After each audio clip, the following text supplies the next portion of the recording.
The worst mistake I ever made started with someone knocking on my front door at 11:47 on a Tuesday night. I still remember the exact time because I had been half asleep on my couch, wrapped in a gray blanket with some terrible reality show playing quietly in the background when my phone lit up with Samantha's name. We hadn't talked in almost 8 months. Not since her divorce. Not since she moved out of Seattle and disappeared from everyone's social media without explanation. At first, I almost ignored the call, but then she called again. And again. By the third time, something in my stomach twisted hard enough to make me answer. The only thing she said was, "Kelly, please open the door." I froze. Because Samantha wasn't supposed to be in Chicago. But when I walked to the window and pulled the curtain aside, there she was standing under the flickering hallway light outside my apartment, holding a single duffel bag against her chest like it was the only thing keeping her together. Her blonde hair was messy, her mascara had dried beneath her eyes, and she looked thinner than I remembered. There was a bruise near her collarbone, faded yellow around the edges like it wasn't new. The second I opened the door, she burst into tears. Real tears. The kind that make people ugly when they cry. I pulled her inside before my neighbors could stare longer through their peepholes. "What happened to you?" I asked, locking the door behind her. Samantha wiped her face fast like she hated crying in front of people. I didn't know where else to go. That sentence ruined my life. Back then, Samantha had been my best friend for almost 12 years. We met freshman year at the University of Michigan and survived bad roommates, awful boyfriends, and minimum wage jobs together. She used to sleep on my dorm floor during finals week because she claimed my room felt safe. So when she stood in my apartment shaking from the cold with nowhere to go, helping her didn't feel like a choice. It felt automatic. I made her tea while she sat silently at my kitchen counter staring at nothing. She kept apologizing for showing up unannounced. Kept saying she only needed a place for a few days. I told her she could stay as long as she needed. I remember the exact look she gave me after I said that. Not relief. Not gratitude. Something quieter. Something unreadable that disappeared almost instantly. At the time, I blamed exhaustion for why it unsettled me. Samantha barely spoke about the divorce that night. All she told me was that things with her husband had gotten bad and she needed a fresh start. I didn't push for details. Honestly, I felt protective of her. I gave her one of my oversized sweatshirts, set up fresh sheets in the guest room, and even called out of work the next morning so she wouldn't wake up alone in a strange apartment. By Wednesday afternoon, she already knew where I kept the coffee mugs. By Thursday, she had reorganized my bathroom counter to make things easier. By Friday, she knew the name of my downstairs neighbor, my favorite takeout order, and the exact route I took to work every morning. "You still stop at that Starbucks on Wabash?" she asked casually while scrolling through her phone. I stared at her for a second. "Yeah. How'd you remember that?" Samantha smiled softly over the rim of her coffee cup. "I remember everything about you, Kelly." And for some reason I couldn't explain, the way she said it made my apartment suddenly feel smaller. At first, having Samantha in the apartment almost felt comforting. I had lived alone for 3 years, and I forgot what it sounded like to hear another person moving around in the kitchen early in the morning or humming softly while folding laundry. The silence in my apartment had always been predictable, but Samantha filled every corner of it effortlessly, like she had been living there much longer than a week. By the second week, she already knew my routines better than some people I had dated. Every morning, my coffee would already be waiting for me before I left for work. She remembered I liked exactly 2 packets of raw sugar and a splash of oat milk. If I mentioned liking something once, Samantha somehow locked it into her memory forever. "You always tap your steering wheel at red lights when you're stressed," she said one morning while we sat in traffic on Lakeshore Drive. I glanced at her. "Do I?" She smiled without looking up from her phone. "You have done it since college." The strange part was not that she noticed things. Samantha had always been observant. The strange part was how intensely she watched everything now. Sometimes I would catch her staring at me for a second too long, like she was studying me instead of listening. Then she would smile immediately, warm and harmless, and I would feel guilty for even thinking it was weird. One Friday night, my boyfriend Daniel came over for dinner. He brought wine and takeout from my favorite Italian place downtown, and Samantha insisted on helping plate everything like she lived there too. "You did not tell me your best friend was this pretty," Daniel joked while Samantha laughed softly from the kitchen. I rolled my eyes, but something about the comment irritated me more than it should have. Samantha wore one of my sweaters that night. I had offered it to her earlier because Chicago was getting colder, but seeing her sitting across from us at my dining table dressed in my clothes made something inside me feel strangely off balance. During dinner, Daniel kept laughing at her stories. Samantha knew exactly how to talk to people. She made them feel important. Seen. She asked questions that sounded casual but somehow made people reveal personal things within minutes. By dessert, she already knew details about Daniel's childhood I had never heard before. "You two honestly act like siblings," Daniel said. Samantha smiled at him. "Kelly and I have always understood each other." The way she said it made my stomach tighten again. Later that night, after Daniel left, I walked into the bathroom and stopped cold. My makeup drawer had been reorganized completely. Everything was sorted by color and brand like a department store display. "I hope you do not mind," Samantha called from the hallway. I could not sleep, so I cleaned. I forced a smile. "No, it is fine." But it was not fine. Because she had touched everything. Even the expensive perfume my mother gave me before she died sat moved exactly 3 inches to the left like it belonged somewhere else now. Tiny changes started happening. Everywhere after that.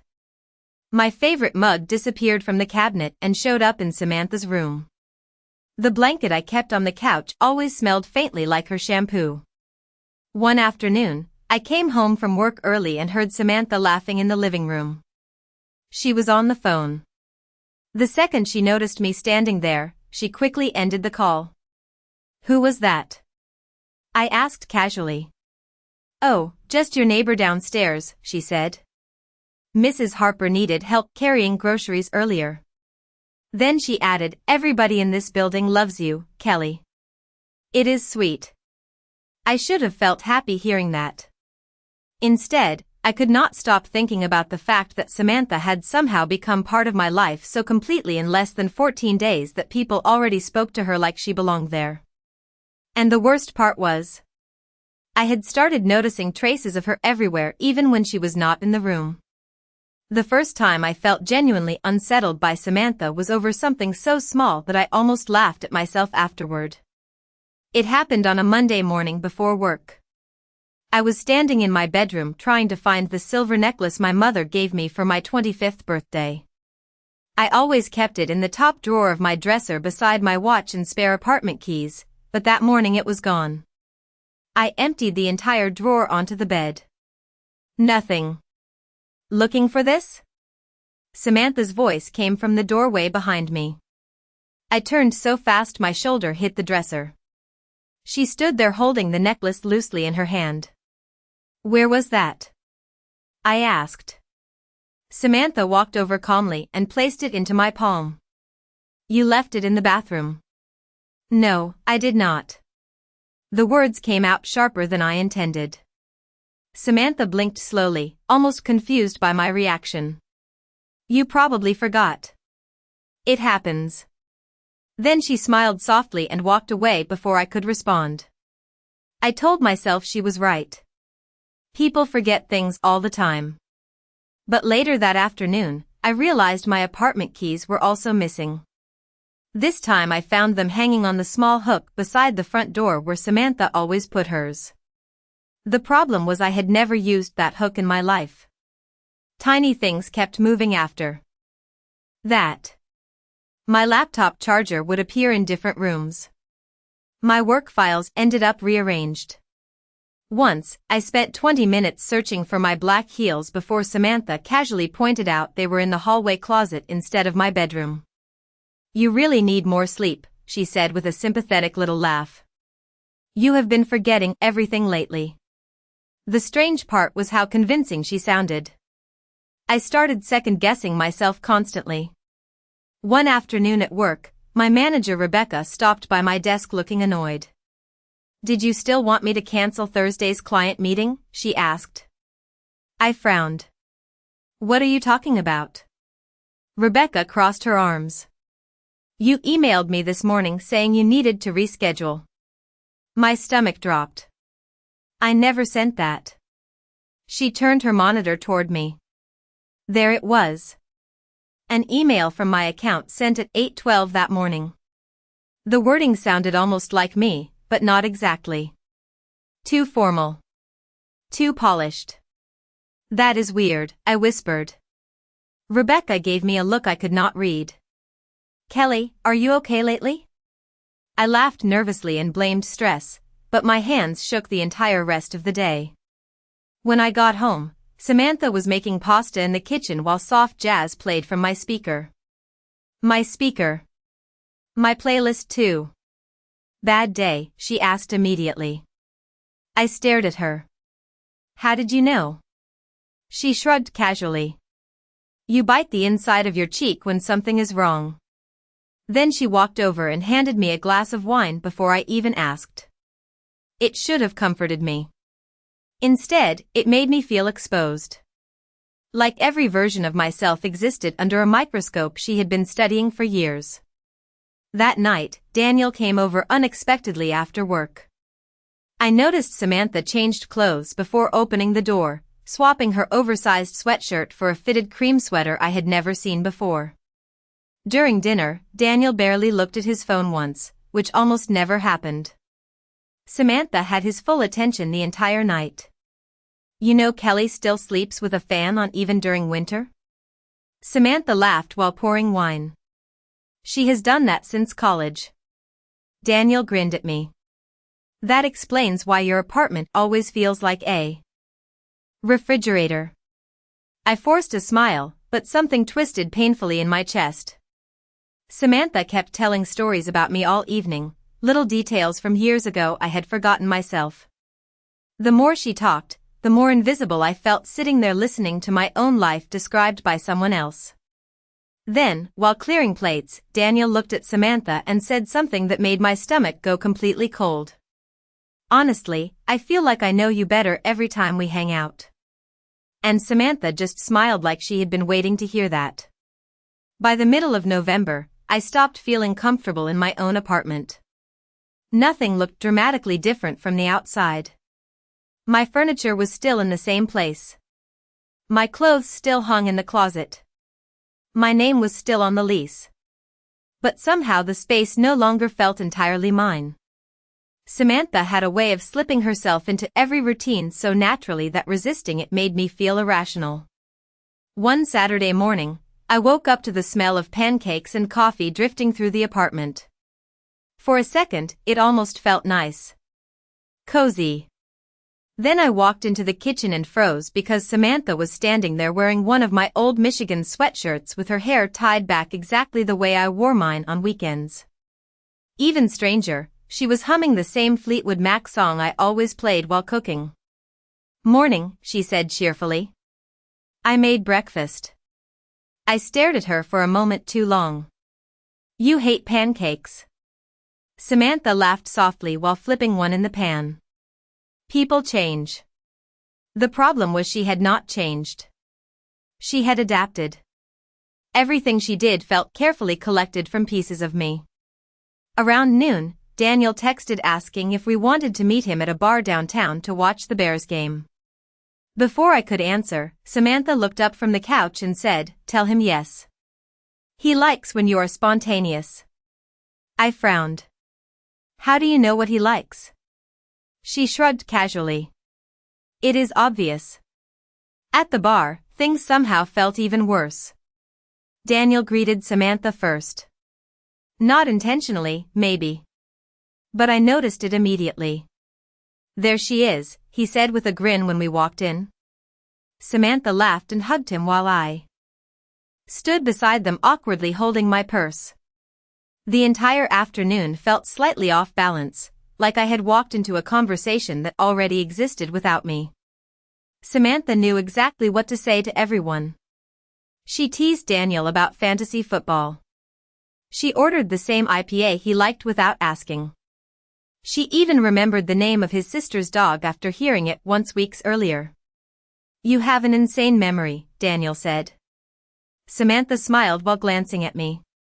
"When I care about people, I pay attention." Something about the way she said it made heat crawl up my neck. Later, while Daniel went to order another round, Samantha leaned closer to me. "You seem tense lately," she said gently. "Are you sleeping okay?" "I am fine." "You sure?" she asked quietly. "You have been forgetting things a lot." I stared at her. "Can you stop saying that?" Her expression shifted instantly, wounded and confused. "I was only worried about you." Guilt hit me immediately. That was the worst part about Samantha. She never sounded cruel. Never aggressive. Every concern came wrapped in softness, which somehow made me look like the unstable one whenever I reacted badly. On the drive home, Daniel glanced at me from the passenger seat. "I think having Samantha around has actually been good for you." I tightened my grip on the steering wheel. "What does that mean?" "You seem less lonely." He paused. "Although honestly, you do seem distracted lately." There it was again. That word. Lately. Like everyone had quietly agreed something was wrong with me without directly saying it. When we got home, Samantha was already inside because she had left the bar early to avoid the crowds. I walked into the apartment and immediately noticed the framed photo on my bookshelf had been moved. It was a picture of me and my mother at Navy Pier 2 summers before she passed away. Samantha had placed it beside a smaller framed photo of the two of us from college. Side by side. Like they belonged together. "I thought it looked better there," Samantha called from the kitchen. I swallowed hard. "Please stop moving my things." Silence filled the apartment for a second too long. Then Samantha appeared slowly in the hallway holding a dish towel in her hands. Her face looked genuinely hurt. "Kelly," she said softly, "I think you are starting to forget what you tell people." I felt my stomach drop. "What are you talking about?" "Last week you literally asked me to help make this place feel more welcoming." She tilted her head slightly. "Do you really not remember saying that?" And suddenly I was not sure if I had. The scariest part was not that Samantha was changing things around me. It was how quickly everyone adjusted to those changes like they had always existed. By December, people had started calling her before they called me. It happened slowly enough at first that I almost convinced myself I was imagining it. My downstairs neighbor Mrs. Harper knocked one evening carrying a tin of Christmas cookies and smiled when I opened the door. "Oh," she said, sounding surprised. "I thought Samantha would be home." Something cold slid through my chest. "She is out grabbing groceries," I answered carefully. Mrs. Harper nodded absent-mindedly. "That girl is such a sweetheart. She helped me carry 6 grocery bags upstairs yesterday." Then she laughed softly. "You are lucky to have someone taking such good care of you." Taking care of me. The phrase stayed in my head long after she left. At work, things were getting worse too. Rebecca had started checking in on me almost daily. "You seem distracted lately," she said one afternoon after I forgot about a budget review meeting I could have sworn was scheduled for Friday instead of Thursday. "Maybe you should take a few personal days." I opened my calendar immediately, but somehow the meeting really was marked for Thursday. I stared at the screen so long Rebecca eventually touched my shoulder gently. "Kelly, are you sleeping?" she asked quietly. I nodded automatically even though I barely was anymore. Every night felt restless now. I would wake up around 3 in the morning and hear soft footsteps moving through the apartment. Cabinets opening. The washing machine running. Once I walked into the kitchen half asleep and found Samantha sitting alone in the dark drinking tea. She looked almost startled to see me standing there. Could not sleep either, she asked softly. I rubbed my eyes. What are you doing? Cleaning. She smiled faintly. It relaxes me. Then she added, you left your work laptop open on the couch earlier. I closed it for you. A wave of panic hit me instantly. You touched my laptop? Samantha frowned slightly like I had insulted her. Only to shut it. I wanted to believe her. I really did. But something inside me screamed that boundaries no longer existed. A few days later, Daniel invited us both to his company Christmas party downtown. Us both. Not me. Not Kelly and Samantha separately. Together. Like we were a set now. I spent almost an hour getting ready that night, trying on different dresses because suddenly I felt painfully aware of myself around Samantha. She had this calm confidence that drew people toward her effortlessly. When I finally walked into the living room wearing a black satin dress, Samantha looked up from the couch and smiled. That is beautiful, she said warmly. Then she disappeared into the guest room and came back wearing a cream-colored dress with gold earrings and soft curls falling over one shoulder. My stomach dropped because she looked exactly like the kind of woman Daniel usually noticed in restaurants before pretending he had not looked. At the party, I felt invisible within 20 minutes. Samantha moved through conversations naturally, laughing softly at the right moments, remembering names instantly, making everyone feel important. I watched Daniel standing beside her near the bar smiling wider than I had seen in weeks. At one point, one of his coworkers walked up beside me and nodded toward Samantha. Your sister is amazing, she said. She and Daniel have such good chemistry. Sister. I could not even correct her because suddenly I realized Samantha and I really did look alike now. Same hair length. Same neutral makeup. Same long wool coat hanging near the entrance. Even her perfume smelled painfully familiar because 3 weeks earlier she had asked to borrow mine just once. Later that night, I went to the restroom and stopped cold when I looked in the mirror. Samantha had started doing her eyeliner the same way I did. The exact same soft wing. The exact same shade of lipstick. For one terrifying second, I saw flashes of her face layered over mine in my reflection like the edges between us were starting to blur. And when I walked back into the ballroom, Daniel looked up from across the room, smiled at Samantha first, and did not even notice me standing there. 2 nights after the Christmas party, I came home early because of a snowstorm rolling into Chicago. The streets were already covered in slush, and freezing wind pushed hard against the windows as I unlocked the apartment door.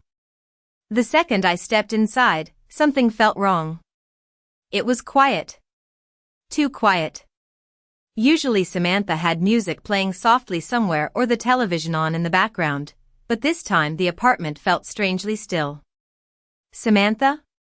I called out while hanging up my coat. No answer.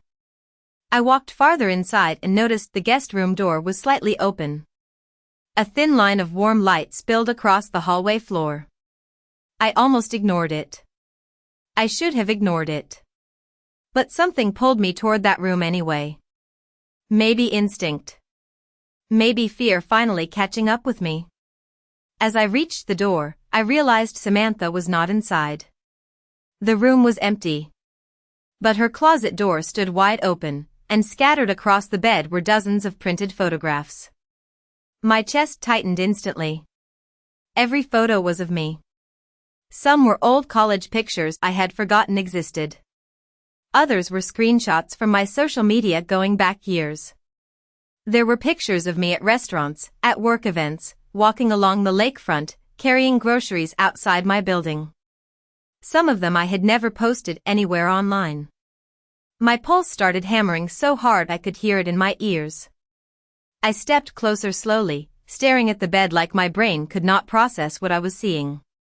Beside the photographs sat a notebook filled with handwriting. Samantha's handwriting. Entire pages about me. Favorite foods. Coffee orders. Clothing sizes. Daily routines. Names of coworkers. Memories from college written in disturbing detail.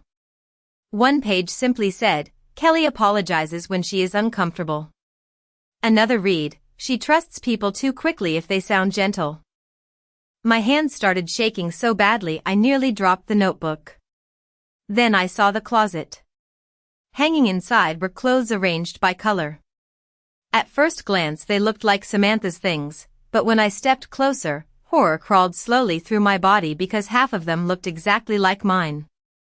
Same beige wool coats. Same dark sweaters. Same style boots. Even the same perfume sat lined up on a shelf beside matching makeup products. It felt less like walking into a guest room and more like walking into a version of my own life recreated by someone else. Suddenly I heard the front door unlock behind me. My entire body froze. Samantha's footsteps moved softly through the apartment. Kelly, she called out calmly. I turned toward the hallway just as she appeared carrying grocery bags in both hands. For 1 second, her expression changed when she saw me standing there. Not panic. Not guilt. Something colder. Like irritation. Then it vanished behind a soft smile. Oh, she said quietly. You are home early. I could barely breathe. What is all this? Samantha glanced toward the bed. Her face stayed unbelievably calm. You went through my things? Why do you have pictures of me? My voice cracked harder than I wanted. Samantha slowly set the grocery bags down on the kitchen counter before walking toward me. Kelly, she said gently, you are scaring me a little. I stared at her in disbelief. Do not do that. Do what? She asked softly. You have been under so much stress lately. My stomach twisted violently. Stop acting like I am crazy. Samantha's expression fell instantly, wounded again. I never said that. Then she looked toward the notebook still shaking in my hand. Those are memories, she explained quietly. You are my best friend. After everything I lost this year, writing things down helped me feel grounded. Her voice sounded so sincere it almost made me doubt myself again. Almost. But then she stepped closer and gently adjusted the sleeve of my sweater like something intimate and familiar between us. You really do not remember telling me I could trust you with anything, she whispered. I opened my mouth to answer, but nothing came out because... Suddenly I realized something terrifying. Samantha did not look nervous that I found the room. She looked relieved. After that night, I stopped sleeping completely. I would lock my bedroom door before bed and still wake up every few hours convinced I heard someone standing outside it. Samantha acted perfectly normal the next morning, which somehow made everything worse. She made coffee, asked if I wanted eggs, and smiled at me like she had not been secretly documenting my life for years. I spent the entire day at work replaying the notebook in my head. The photographs. The copied clothes. The pages of observations about me written in Samantha's neat handwriting. Every instinct screamed that something was deeply wrong, but another part of me kept asking the same terrifying question over and over. Why did nobody else see it? That evening, I finally decided to tell Daniel everything. I asked him to meet me at a quiet diner a few blocks from his apartment because I did not want Samantha overhearing us. The second he sat down across from me, I started talking too fast. I told him about the photographs. The notes. The matching clothes. The way Samantha seemed to know things she should not know. Daniel listened quietly while stirring cream into his coffee. When I finally stopped talking, he looked exhausted more than concerned. Kelly, he said carefully, have you considered maybe you are overthinking this? I stared at him. Overthinking? You said yourself she has been through a traumatic divorce. Maybe she became attached to you because you are the only stable thing in her life right now. I felt heat rise instantly into my face. Attached? Daniel, she is copying me. He sighed softly. Or maybe you are noticing similarities because you are looking for them now. The calmness in his voice felt like a slap. You do not believe me. I think you are stressed, he said gently. Honestly, lately you have seemed paranoid about a lot of things. There was that word again. Paranoid. Samantha never had to defend herself directly because somehow everyone else started doing it for her. I left the diner feeling sick. When I got home, the apartment lights were dim except for the kitchen. Samantha sat at the counter wearing gray sweatpants and one of my old concert t-shirts. My shirt. How was dinner? She asked softly. I froze. How did you know I went to dinner? Samantha looked up calmly. Daniel texted me asking if you got home safe yet. My stomach dropped so hard it physically hurt. Why would he text you? Because he was worried about you. She said it gently. Carefully. Like she was trying not to upset me. I stared at her across the kitchen island and suddenly realized how isolated I had become. Daniel talked to Samantha now. My neighbors trusted Samantha. Even Rebecca at work had started treating me differently. Samantha noticed the panic on my face immediately. Kelly, she said quietly, you really need to rest. Stop saying that. My voice cracked loudly through the apartment. Stop acting like something is wrong with me. Samantha's eyes widened with what looked like genuine hurt. I am trying to help you. No, I whispered. You are trying to become me. Silence swallowed the room instantly. Samantha stared at me for several long seconds without blinking. Then, very slowly, she stood up from the stool. Do you know what the saddest part is? She asked softly. I could barely breathe. Samantha walked closer until only the kitchen counter separated us. You have spent your entire life surrounded by people who loved you without effort. Her voice remained calm, almost gentle. Your mother adored you. Your friends trusted you. Men fall in love with you after 5 minutes. Her eyes locked onto mine. You waste it because you think being loved is normal. My throat tightened painfully. Samantha smiled faintly, but there was nothing warm in it anymore. Some people would have appreciated a life like yours. Every hair on my arms stood up instantly. What does that mean? I whispered. Samantha tilted her head slightly, studying my face the same way she always did when she noticed something important. It means, she said softly, I would never have taken any of it for granted. Then she walked past me toward the hallway, paused for a second, and added quietly, you should really start paying attention, Kelly. People already like me more. After that conversation, something inside me shifted permanently. I stopped trying to convince myself Samantha was harmless. The problem was that by then, it felt too late to untangle her from my life. She was everywhere. Every conversation. Every routine. Every relationship I had built over years somehow now included her. And the harder I tried to pull away, the more unstable I seemed to everyone around me. 3 days before Christmas, Rebecca called me into her office. The second I sat down, I noticed her expression. Careful. Sympathetic. The kind people use when they already made a decision before you walked into the room. Kelly, she began gently, some concerns have been brought to my attention. My stomach tightened instantly. What concerns? Rebecca hesitated before sliding a printed email across her desk toward me. My breath caught in my throat the second I saw it. The message had been sent from my work account at 2:14 in the morning. It rambled for nearly 3 pages about coworkers talking behind my back and included accusations that made me sound paranoid and emotionally unstable. I did not write this, I whispered immediately. Rebecca looked uncomfortable. The problem is this is the third unusual email sent from your account this month. Someone else is doing this. Even to my own ears, I sounded desperate now. Rebecca folded her hands carefully. Kelly, I really think you should consider taking some time off. I left work shaking so badly I could barely hold my phone. I called Daniel 3 times before he finally answered. I need to talk to you, I said immediately. Something is happening. There was a pause on the line. Kelly. I am at lunch right now. Please. My voice cracked embarrassingly. I think Samantha is trying to ruin my life. Silence. Then a slow exhale. You have got to stop this. I stopped walking completely on the sidewalk. What?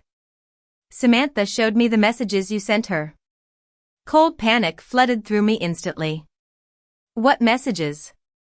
The ones accusing her of manipulating people. The late-night calls. Kelly, she is genuinely worried about you. My chest tightened so hard I thought I might faint. I never sent her anything. Daniel sounded exhausted now. She has been covering for you for weeks. Daniel, listen to me. No, he snapped quietly. You listen. Everybody is trying to help you and you keep attacking the one person who has stayed beside you through all this. The call ended before I could answer. I stood frozen on a crowded Chicago sidewalk while snow drifted lightly around me, and for the first time in my life, I truly understood what it felt like to disappear while still being physically alive. When I got home that evening, the apartment smelled like cinnamon candles and fresh laundry. Samantha sat curled on the couch wearing my cream-colored cardigan while wrapping Christmas presents. She looked up slowly when I walked in. How was work? She asked softly. I stared at her in disbelief. What did you do? Samantha blinked. What do you mean? The emails. The messages to Daniel. My voice shook harder with every word. You are turning everyone against me. Samantha's face fell instantly into wounded confusion. Kelly, stop pretending. I nearly shouted it. I know what you are doing. Samantha set down the wrapping paper carefully and stood up. You need to calm down. Do not tell me to calm down. You are scaring me. Her voice trembled now. Perfectly. Convincingly. Then she stepped backward slightly like she was afraid of me. And suddenly I understood. She wanted witnesses. She wanted reactions. She wanted me emotional because emotional people look unreliable. Before I could say another word, someone knocked on the apartment door. Samantha immediately wiped at her eyes before opening it. Mrs. Harper stood outside holding a small plate of cookies. Her smile disappeared the second she saw my face. Everything okay in here? She asked carefully. Samantha gave a soft, nervous laugh. Kelly is just having a hard night. Mrs. Harper looked at me with open pity. Pity. Not concern. Not confusion. By then, Samantha had already rewritten the story of my life for everyone around me. And somehow, I had become the villain in it. By New Year's Eve, I realized I had two choices. Either I stayed quiet and slowly disappeared from my own life, or I finally proved what Samantha really was before there was nothing left of me to save. The hardest part was understanding that nobody was coming to help me. Not Daniel. Not my coworkers. Not my neighbors. Samantha had spent months building a version of herself everyone trusted more than me. She remembered birthdays, listened carefully, offered help before anyone asked for it. She became the calm voice beside every moment I lost control. And I finally understood why. She had never wanted my apartment. Or my boyfriend. Or even my job. She wanted my identity. The life attached to my name. That night, while Samantha showered, I forced myself to think clearly for the first time in weeks. I took my phone into the bathroom, locked the door, and started recording a video. My hands shook so badly I almost dropped the phone twice. I documented everything. The photographs. The notebook. The emails sent from my accounts. The copied clothes. Every detail I could remember before Samantha twisted it into something else. Then I emailed the video to myself, Rebecca, Daniel, and 2 close friends from college with one simple subject line: if something happens to me, watch this. For the first time in months, I felt slightly in control again. The next morning, Samantha acted strangely cheerful.